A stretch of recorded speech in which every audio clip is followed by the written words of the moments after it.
Bertemu kembali dengan saya, Fajar B. Slase, staf khusus Menteri Hukum dan HAM, bidang transformasi digital.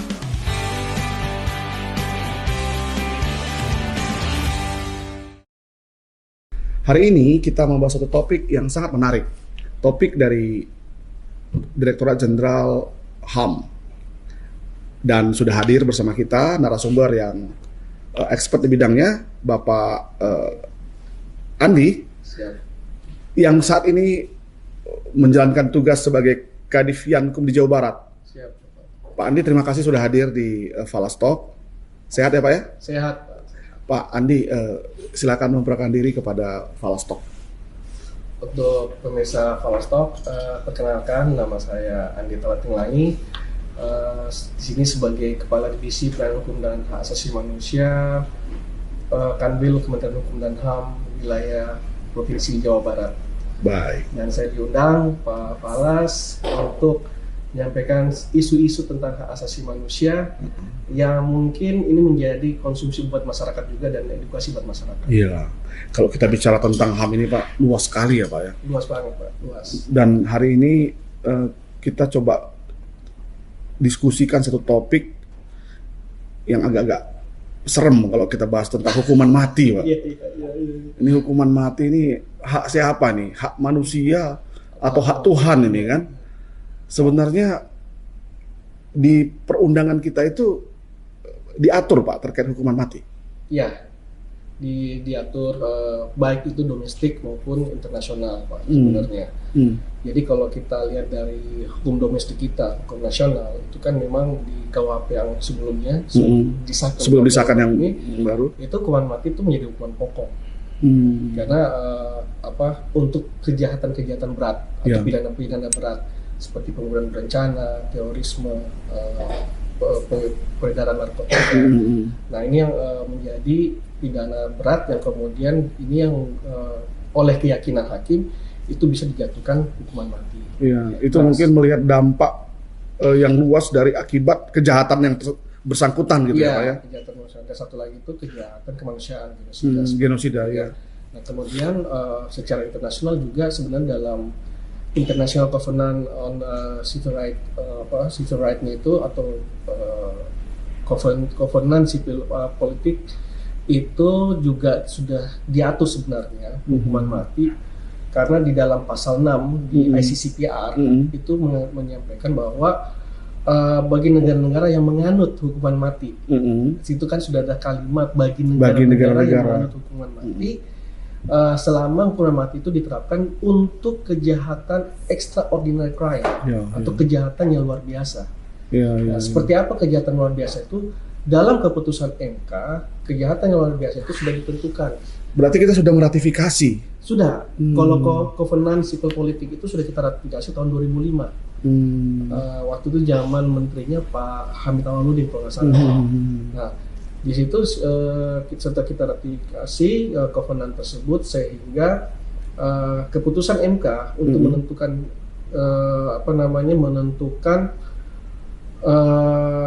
mana saja yang sifatnya extraordinary crime itu ada 4 kejahatan seperti tadi pembunuhan berencana, terorisme, kemudian narkotika sama genosida. Nah, nilai pada itu harus merupakan pertimbangan atau kayak untuk sampai seumur hidup ataupun 20 tahun. Nah kemudian ini berkembang, KUHP kita kan sudah berkembang. Yang baru tetap hukuman mati itu masuk. Tetap ada ya? Tetap ada, tapi menjadi prinsip moderasi, artinya diberikan kesempatan 10 tahun. Jadi untuk yang bersangkutan itu berubah. Iya, untuk berubah kan itu berubah. Dan hukuman mati ini sebenarnya dilema juga Pak. Dilema dalam arti saya mencoba mengutip apa yang disampaikan oleh Pak Wamen waktu membahas sosialisasi tentang RUU KUHP waktu itu, bahwa hukuman mati ini bukan hanya hukum semata, tapi ini menyangkut juga agama. Ketika kita menyampaikan kepada masyarakat pooling, itu pasti saya yakin rata-rata masyarakat mengatakan bahwa ketika ditanya apakah setuju hukuman atau tidak, pasti rata-rata tidak setuju. Tapi ketika bicara teroris setuju hukuman atau tidak, rata-rata masyarakat setuju. Nah ini kan ada dua standar yang kemudian kenapa? Karena ini menyangkut agama juga. Nah tidak hanya makanya hukum semata. Jadi memang agak. Tapi kan sebenarnya sudah tepat itu kan, tidak semua kasus pidana itu ada hukuman matinya, tapi terbatas kepada kejahatan-kejahatan yang berat. Betul. Iya kan ya. Nah oke, Pak. Jadi kalau kita bicara tentang hukuman mati ini, penerapannya di Indonesia tentu perlu keberanian hakim untuk bisa memutuskan. Iya. Ini kan hukuman maksimal. Benar.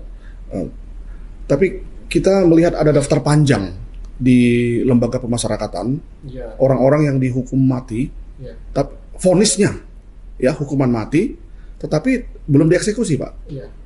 Ini apa ada kaitannya dengan gencarnya penggiat HAM, penggiat HAM untuk menyuarakan bahwa itu adalah ada hak ajasi yang dilanggar di sana, atau bagaimana ini Pak Andi? Ya, kembali lagi bahwa hukum itu kan memiliki suatu norma kepastian hukum. Ketika orang dijatuhkan hukuman mati atau dieksekusi itu, jadi memang setidaknya pemerintah itu ada yang memang langsung melakukan eksekusi, ada yang tidak, Pak. Iya. Pertama mungkin begini, melihat dari warga negara asing misalnya. Karena warga negara asing diberikan kesempatan untuk berkoordinasi dengan perwakilannya, konsulnya dan sebagainya. Nah, biasanya itu rata-rata warga negara asing yang pernah saya datangi di Nusa Kambangan, Pak, itu saya lihat satu orang itu dari tahun 86 di Nusa Kambangan sampai dengan tahun 2011 itu belum dieksekusi mati, Pak. Dari tahun 86 kalau nggak salah. Oh, sudah cukup lama ya? Cukup lama. Terus saya tanya kenapa. Berarti dia sebenarnya 2 kali menderita, Pak. Betul, nah itu dia, Pak. Iya, dia sudah dihukum vonis mati, tapi belum dieksekusi. Belum dieksekusi. Jadi kalau dibilang itu pelanggarannya berganda. Negara yang kena. Oleh karena itu saya cukup miris juga melihat situasi seperti ini karena tidak diberikan suatu kepastian apakah yang bersangkutan ini dieksekusi atau tidak. Jangan sampai dia sudah menunggu sekian lama, toh dieksekusi juga. Iya. Lebih baik kalau memang sudah keyakinan itu, makanya dia harus ketika dijatuhkan maka harus ditentukan kapan dieksekusi. Kalau untuk keyakinan hakim. Betul. Dan jaksa yang harus mengeksekusi. Iya, pengadilan sebenarnya sudah selesai pada waktu dia melakukan vonis, Pak. Iya. Nah, bola selanjutnya kan ada di kejaksaan. Iya. Untuk melakukan eksekusi kan, atau di kepolisian. Iya. Di jaksa. Jadi di jaksa. Ketika diputuskan oleh hakim yang bersangkutan menjalankan hukuman mati, sebenarnya dia masih punya hak, Pak. Bisa ya. Dia bisa PK sampai dengan ujungnya gerasi. Gerasi, betul. Sampai ketika gerasi ditolak, tidak ada lagi upaya hukum. Tidak ada upaya hukum, iya betul. Terus dilaksanakan. Nah, saya pikir itu tidak ada lagi alasan pemerintah untuk tidak melaksanakan hukuman mati karena upaya-upaya itu kan sudah ditolak seperti itu. Artinya apa yang dia lakukan itu sudah benar kesalahannya dan itu sudah ditentukan sama hukum Indonesia sendiri, maka dia harus dilaksanakan, tidak perlu lagi ditunggu, Pak. Karena kasihan nantinya, kasihan.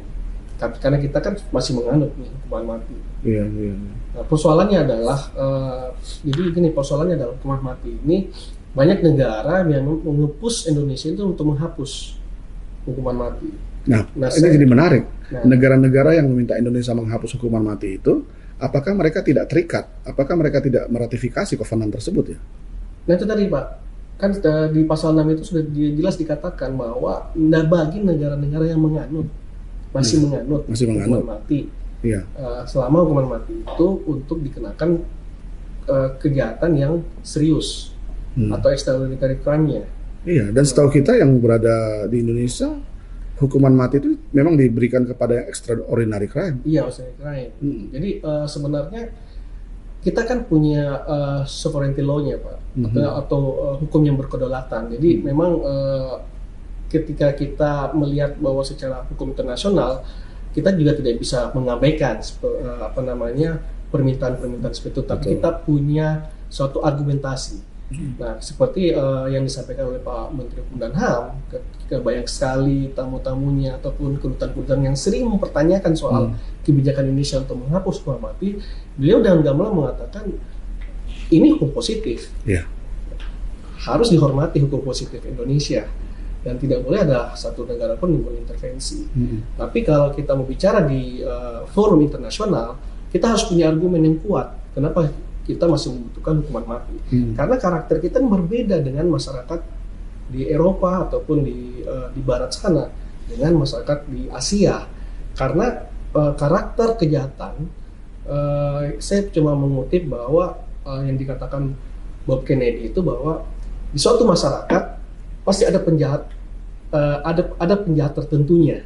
Di suatu masyarakat pasti ada penjahat tertentunya. Nah, artinya apa? Bahwa di Asia sendiri, itu kita memiliki karakter kriminal yang memang tingkat permisif atau pemaafan masyarakat itu masih boleh katakan masih level rendah dibanding dengan Eropa yang tingkat pemaafannya tinggi, Pak. Kenapa saya katakan begitu? Karena memang karakter kita ini boleh dikatakan bahwa ketika ada kejahatan yang dilakukan oleh organ masyarakat, yang ada ini retributif, bukan restitutif ataupun bukan restoratif yang dilaksanakan, tapi penghukuman yang langsung oleh masyarakat yang menginginkan. Ya, makanya pelaku kejahatan itu langsung dihukum. Makanya kadang-kadang ya pemerintah itu lebih masyarakat itu kadang-kadang lebih percaya hukuman jalanan, Pak, justru dibanding hukum positif. Kan kita kalau perhatikan ada sederhana nih, ditemukan maling ayam aja, itu orang dipukuli sampai luka-luka, kadang sampai mati, iya kan? Tapi di satu sisi itu kan bukan extraordinary crime. Untuk hal itu saja masyarakat begitu brutalnya untuk melakukan penghukuman ya. Justru hukum positif yang jelas-jelas vonisnya hukuman mati, kita tidak melakukan itu. Betul. Padahal itu kejahatan yang terorganisir, kejahatan berat. Nah, itu yang saya katakan itu karakter kita berbeda. Kita berbeda. Makanya kalau dibilang hukuman mati tidak memberikan suatu efek jerah, tidak ada satupun, bagi saya setelah saya melihat banyak referensi, belum ada satupun kajian atau penelitian mengatakan bahwa baik dihapusnya hukuman mati ataupun diterapkan hukuman mati itu memberikan suatu efek jerah atau mengurangi kejahatan. Tetap kejahatan itu selalu berkembang sepanjang masa. Nah, bagaimana kita menyikapi atau memijaki segala peraturan ini dengan kondisi masyarakat yang ada. Nah, sekarang ini kan kejahatan ini tidak lagi sifatnya konvensional, malah sudah mulai masuk ke era digital juga gitu. Meskipun teknologi sudah digital, tapi kejahatan juga sudah mulai juga lebih masuk itu, dan membunuh orang secara massa itu juga bisa dilakukan secara digital. Kita bisa lihat di film-film Amerika, karena film-film Eropa Barat ini lebih lebih visioner mereka, dan betul. Itu bisa terjadi. Jadi sesuatu yang belum terjadi mereka sudah bayangkan akan seperti apa kemudian hari ya. Nah, ini yang kita harus waspadai seperti itu. Itu bagaimana? Baik. Jadi mengenai hukuman mati ini, Pak, ya memang rumit. Saya ingat bahwa Indonesia juga pernah sangat serius membela orang Indonesia yang dijatuhi hukuman mati, misalkan di Arab Saudi pernah di Arab Saudi, dan kita benar-benar berjuang karena warga negara Indonesia, warga negara kita di sana berhadapan dengan hukum. Jadi saya pikir fair-fair aja, negara manapun yang warga negaranya dijatuhi hukuman mati pasti akan membela. Iya kan? Tapi kan hukum di negara tersebut kita tidak bisa intervensi, Pak. Benar. Betul ya? Itu jadi informasi dari teman-teman Kemlu itu, Pak. Jadi ada 40 lebih warga negara Indonesia di luar negeri antri untuk dihukum mati. Di berbagai negara itu ya? Yang di Arab. Oh, di Arab? Iya. Wow. Jadi yang kasus kemarin itu baru 1 atau 2 yang muncul ke permukaan, tapi di belakangnya itu ada 40 lebih yang antri untuk dihukum mati. Bisa dibayangkan berapa uang negara yang harus dikeluarkan untuk menyelamatkan mereka. Karena satu orang saya itu kemarin bayar DIM itu HP 50 M, Pak. Kalau dirupiahkan sampai 50 M. Untuk membebaskan mereka dari hukuman gantung atau pancung gitu, Pak. Nah, setelah saya tanya ternyata masih ada 40 yang menunggu hukuman mati seperti itu. Nah, saya tanya apa nih masalahnya? Gitu. Apakah mereka tidak tahu budaya yang ada di sana? Nah, tapi ini off the record, Pak, nggak bisa diceritakan di sini. Ya. Tapi memang ada sesuatu yang memang semata-mata karena perkenalan budaya di sana itu tidak dilakukan ataupun diadop oleh para TKI-nya kita. Ya, tenaga kerja kita di sana ya. Tenaga kerja kita. Jadi sehingga mereka tidak terbiasa dengan budaya yang ada di sana. Membawa budaya yang ada di Indonesia ke sana, yang kemudian ini tidak memberikan mereka suatu celah untuk bekerja dengan baik. Yang tadinya mereka datang secara legal, akhirnya karena statusnya mereka ilegal ya, karena masa tinggalnya sudah habis, visa overstay ya. Ketika sudah overstay, kemudian mereka mencari orang yang bisa membantu membuat dokumen dan sebagainya, dan bekerja di tempat-tempat mungkin bekerja dengan majikan yang baru, dan kemudian terjadi sesuatu dengan majikan baru, kemudian diketahui bahwa dia tidak memiliki palsu dokumen, dan sebagainya, baru ketahuan. Lemah dia dari sisi hukumnya. Dari sisi hukum itu lemah. Baik, Pak. Jadi kita sebenarnya sangat beruntung dengan KUHP yang baru disahkan kemarin, karena ternyata setiap orang yang divonis hukuman mati, dia diberikan kesempatan untuk bisa berkelakuan baik. Jadi vonisnya nanti bisa diubah gitu ya? Bisa diubah. Jadi bisa diubah menjadi... Itu artinya dia punya kepastian loh, Pak. Dalam arti ada kepastian yang diberikan oleh KUHP yang baru disahkan kemarin. Nah, tapi itu tidak berlaku surut ya? Kembali lagi gini, Pak. Kepastian itu sekarang bukan hanya di hakim lagi. Tapi sekarang ada di pemasyarakatan, Pak. Pemasyarakatan yaitu di Bapas. Karena yang tim TPP-nya kita harus bisa memastikan perubahan perilaku terhadap orang yang dikenakan hukuman mati. Nah, pertanyaannya adalah sebenarnya ini pertanyaan kita bersama, bagaimana mengukurnya? Apa indikatornya? Ini juga saya tanyakan kepada salah satu kepala LPKA yang mengurusi tentang anak dengan hukum. Waktu kami evaluasi, saya pertanyakan seperti itu, apa indikator mengukur bahwa anak itu berubah perilaku ketika dia masuk di lembaga, keluar dari lembaga itu dia sudah berubah. Nah, ini memang sedang lagi disusun oleh Direktur Jenderal Pemasyarakatan, sehingga saya bilang ini bagus untuk orang dewasa, tidak hanya anak-anak.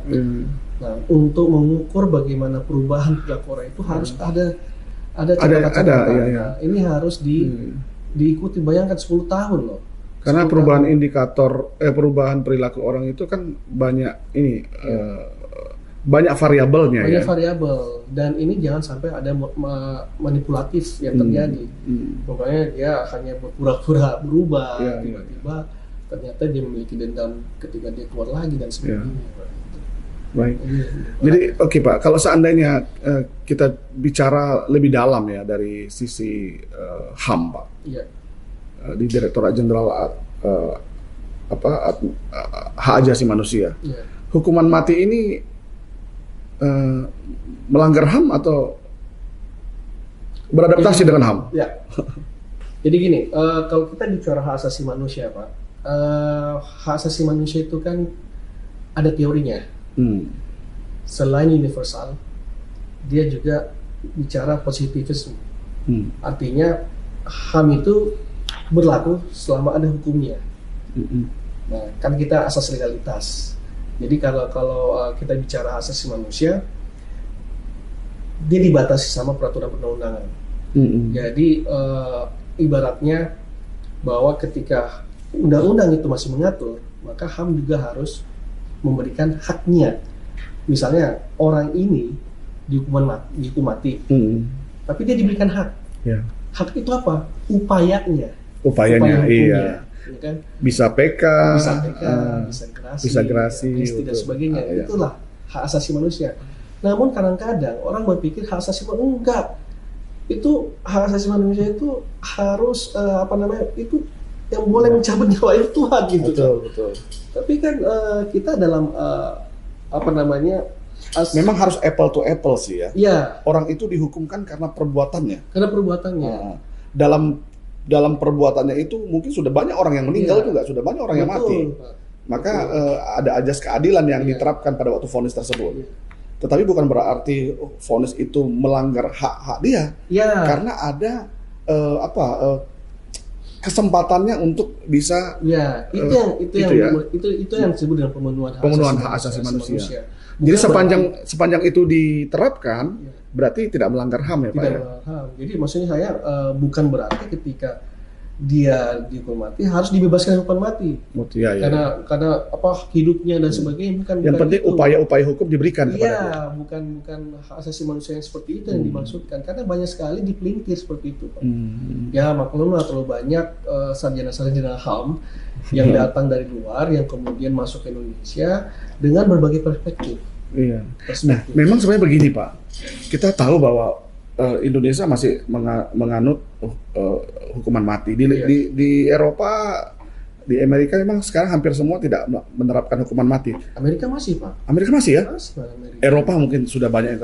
Tetapi gini Pak, di negara-negara tersebut hukumannya maksimal Pak, sehingga ada efek jera. Iya. Kalau Indonesia ini tidak jadi rancu, efek jerahnya tidak ada karena hukumannya tidak maksimal. Ya, bisa saja orang yang melakukan hukuman yang dianggap masyarakat kejahatan yang dianggap masyarakat itu berdampak luas, tetapi vonisnya vonis yang sangat rendah. Sangat rendah. Gitu ya Pak ya. Iya. Nah, saya pikir Indonesia perlu mencontoh bagaimana, bukan mencontoh, jurisprudensi saya pikir ya. Iya. Jurisprudensi terhadap vonis, supaya vonis itu tidak tidak ada perbedaan. Jadi menerapkan vonis maksimal mungkin Pak ya untuk kejahatan-kejahatan yang lebih berat. Iya, KHP kita dulu kan memang ada kodifikasi ya Pak, kodifikasi hukum pidana berat, sedang dan ringan seperti itu. Dan memang hukuman baik sanksi pidana maupun sanksi denda yang di KWP lama itu memang sudah sesuai dengan KWP kekinian, sehingga ini berubah. Nah saya pikir dengan KWP baru ini Pak itu sudah memenuhi kebutuhan kekinian kita, hukuman maksimal, minimal dan sebagainya, hukuman pokok, alternatif dan sebagainya itu sudah mencakupi semua. Tapi memang arah kita sekarang kan tidak semata-mata retributif Pak. Tapi bagaimana hukuman kita, hukuman yang ada di KUHP ini, bagaimana membawa suatu perubahan paradigma hukum kita dari retributif menjadi restoratif. Artinya apa? Tidak hanya orang itu yang kemudian dijeral, orang itu yang kemudian harus menjalankan, tapi juga bagaimana pemulihan di masyarakat terhadap apa yang menjadi dampak yang dilakukan orang-orang tersebut. Nah ini yang kemudian ini kita mau bawa ke sana. Kalau kita bicara hukuman maksimal, tapi masyarakat tidak terpulihkan, akan terus terjadi kejahatan-kejahatan yang sama seperti itu. Karena orang kan melihat, mencontoh dan memperbaiki kejahatan yang sebelumnya ada. Nah ini yang harusnya perubahan ini yang juga semata-mata tidak hanya dari sisi diri orang atau hukum kita itu sendiri, tapi juga bagaimana masyarakat bisa teredukasi. Ya sekarang ini aja sederhana nih Pak. Iya. Contoh bandar-bandar itu, bandar-bandar besar, sekarang paling takut kalau dia dipindah ke Nusa Kambangan. Itu ada efek jerah sebenarnya Pak. Iya. Jadi dari berbagai lapas-lapas itu kalau terdengar dia mau dipindah ke Nusa Kambangan sudah stres. Oh, sudah stres. Efek jerah akan terjadi. Jadi mungkin ini yang perlu dibuat sebagai sebuah penyadaran ke depannya. Iya. Oke, Pak, baik, tentang hukuman mati ini menarik Pak ya. Tentu kita berharap penerapannya juga bisa ada kepastian. Pasti. Apa harapan Bapak terkait hukuman mati ini, baik terutama kepada penegak hukum kali ya, kepada hakim ya dalam memutuskan. Iya. Jadi pertama harapan saya adalah karena ini dengan semangat baru, KUHP baru, artinya bagaimana aparat penegak hukum dalam menjatuhkan suatu keputusan benar-benar memuat nilai-nilai hukum itu sendiri, kemanfaatan, keadilan, kepastian, dan perlindungan. Perlindungan kepada siapa? Ya tentunya masyarakat. Jadi benar-benar empat hal ini bisa dirasakan oleh masyarakat bahwa hukum ini kan menjadi panglima, benar-benar panglima. Tidak juga hanya tajam ke bawah, tumpul ke atas. Seperti itu. Jadi semua memang equal before the law. Semua sama di mata hukum ya. Mata hukum seperti itu. Itu harapan kita, dan kita juga pemerintah tentunya menciptakan hukum ini memang benar-benar memberikan kemanfaatan untuk masyarakat. Dan selama ini pemerintah sudah sangat konsisten ya terhadap siapapun yang divonis, apapun vonisnya, upaya-upaya hukum memberikan keleluasan kepada orang untuk bisa mengambilnya lah, ya. Siapa tahu dia bisa mendapatkan keringanan hukuman. Iya. Baik, Pak Andi, terima kasih nih, bincang-bincang terkait hukuman mati ini menarik sekali Pak. Ya, kiranya bisa menjadi gambaran buat kita ya, masyarakat, untuk mawas diri supaya tidak melakukan kejahatan, bukan hanya kejahatan extraordinary crime, tapi kejahatan apapun jangan. Ya, mari kita bekerja dengan jujur ya, supaya kita bisa tidak terpikir berbuat kejahatan. Terima kasih Pak Andi sudah hadir di Falastalk dalam membahas sesi tentang hukuman mati. Falastalk, jangan lupa like, subscribe, follow, dan berikan komentar positif untuk mendapatkan kesempatan pertama mendapatkan film-film, kanal-kanal terkait berbagai hal. Sampai jumpa di Falastalk sesi selanjutnya.